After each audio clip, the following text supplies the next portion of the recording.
We can organize contacts into lists to view and work with them more conveniently. Instead of scrolling through a single list that might contain hundreds of contacts, we can move them into custom lists.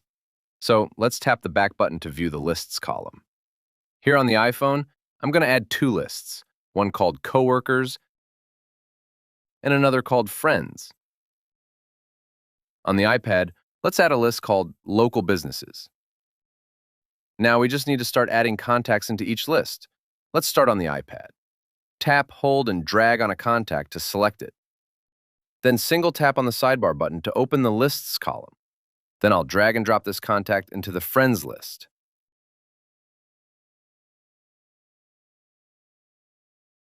To grab multiple contacts, tap and drag one, hold it there, and with a free finger, tap on the contacts you want to bring with it.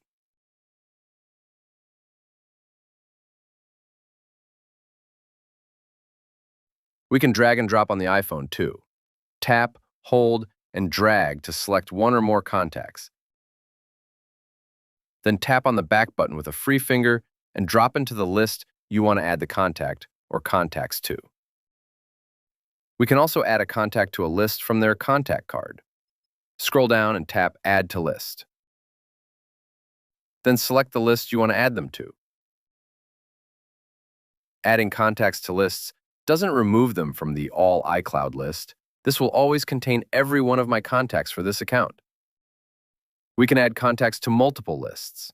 If I add a list called Project, Jeff can be added to it despite also being in the Coworkers list.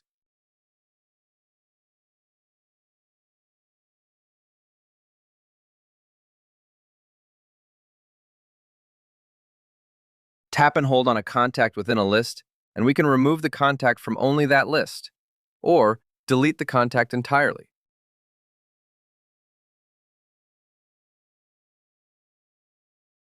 Swipe left on a list and we can edit its name, or delete it.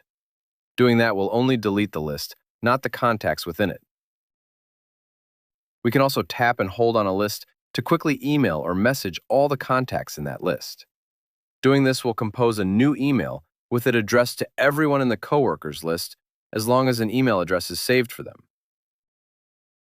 Same with a new message, as long as a phone number is saved for each contact in the list.